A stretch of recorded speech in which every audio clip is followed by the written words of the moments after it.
Hello everyone and welcome, this is the Apostate Prophet. When I was still a child, my parents went to the Hajj, the pilgrimage to Mecca, and when they came back, they brought date fruits, prayer rugs, these weird things, some other random stuff, and, water. Water. Yes, water.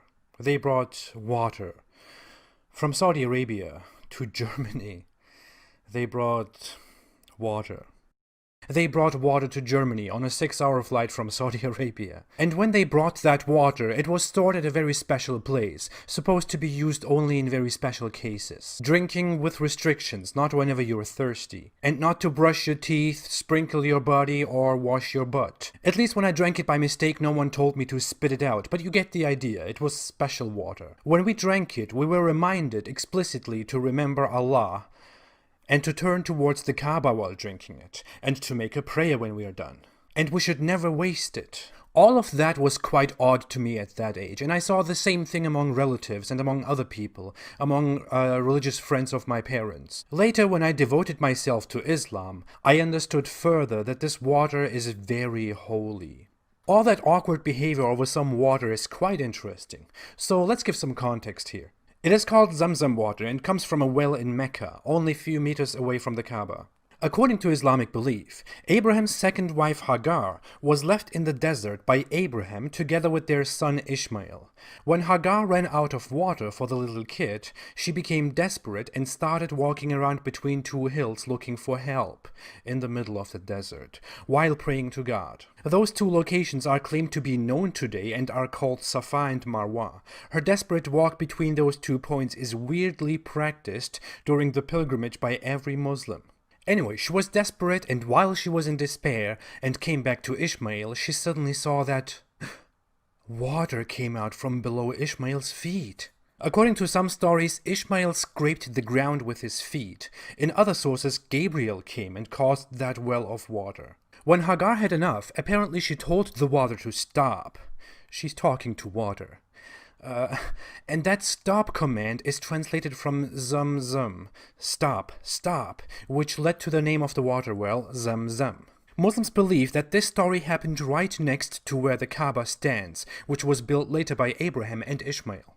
All of this is quite weird, because the same story is mentioned in the Bible, but you will quickly notice that the Islamic story is sort of a rip-off of that biblical story. Of course, you don't know that when you're a Muslim, because you are discouraged from reading the Bible or even touching it, because it has been corrupted.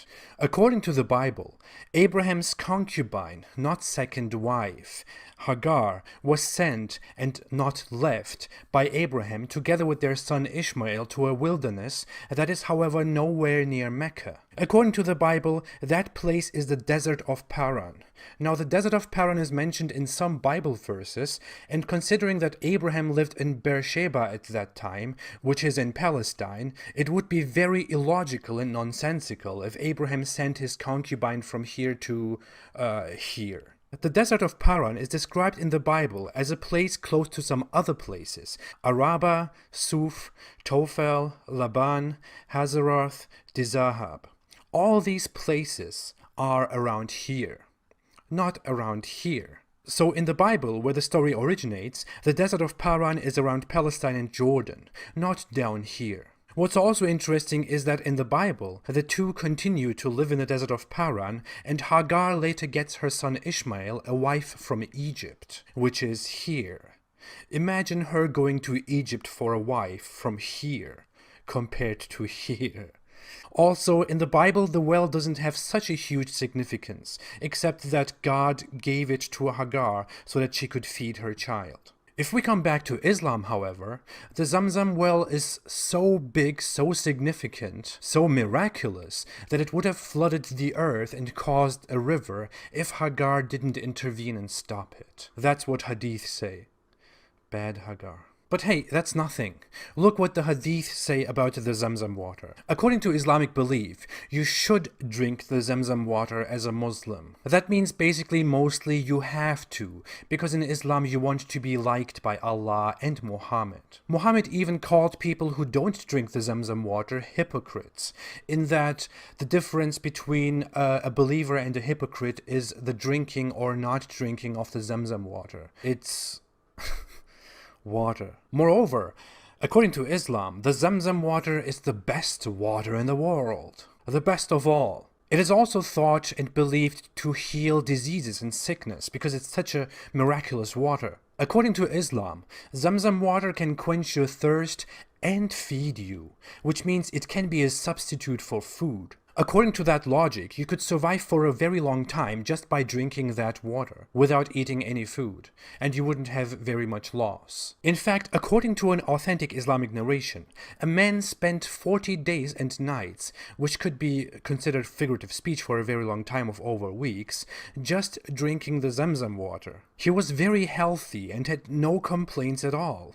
In fact, he got so fat from drinking the water that he had folds of fat on his stomach and no hunger and tiredness at all. Screw science. Muhammad didn't say screw science. He said, verily, it is blessed. It is food that nourishes. So, in other words, screw science. Okay, seriously, if anyone wants to do this, I mean, if anyone really believes that this is true and wants to prove it to us all, and wants to do it, then...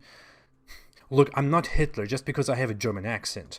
I don't want genocides. But if you really want to try that, if you really want to do that, then...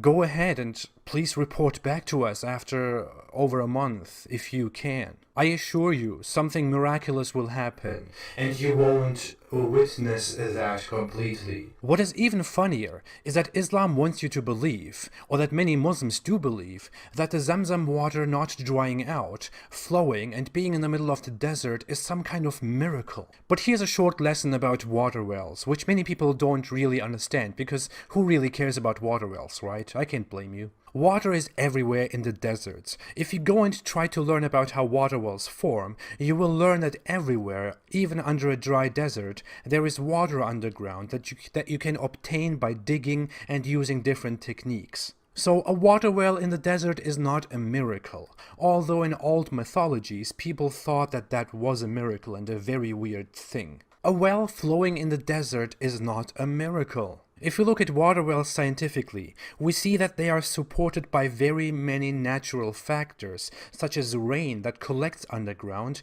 and can be obtained above the ground as pure water, which will also take some of the characteristics of the ground that it interacts with. It is rainwater that is absorbed and becomes available above the ground by digging. A well not drying out in the desert could be considered normal or in some cases impressive, but it's certainly not a miracle. As said, a well, even in the desert, is formed under completely natural circumstances. And today, the Zamzam well is pumped and drawn out by electric pumps, which make the water flow even more. That's not a miracle. In fact, there are more other wells that Arabs created by themselves, and they are in no way different from the Zamzam well, and share similar characteristics because they are also absorbed by the desert and offered as water that give you a distinct taste, different from water in more humid areas like Western Europe, for example. I know all of this because I'm a medical doctor.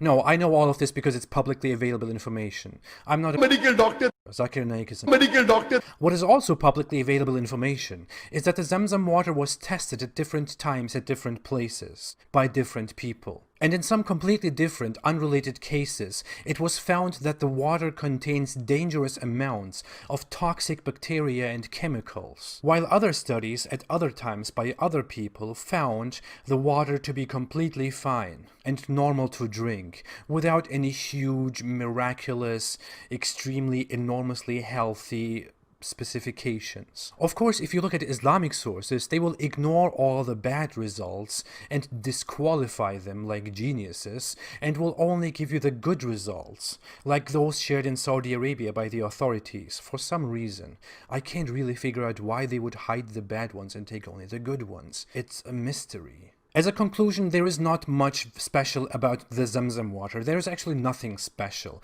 There is nothing very good and great about the Zamzam water. It's water. And the background story about Hagar in the desert of Arabia seems more of a fabrication. It's mythology based on the Bible. Treating it like Allah's special cocktail for you just seems ridiculous from an enlightened point of view compared to a mythological point of view. Carrying it around the world to feed your children with it, that's odd to say the least. And if you want to drink it that way and you want to drink water while turning to the Kaaba, at least don't treat it like it's coming from Allah's hand, specifically offered to you. And if you want to treat it that way, you can totally do that.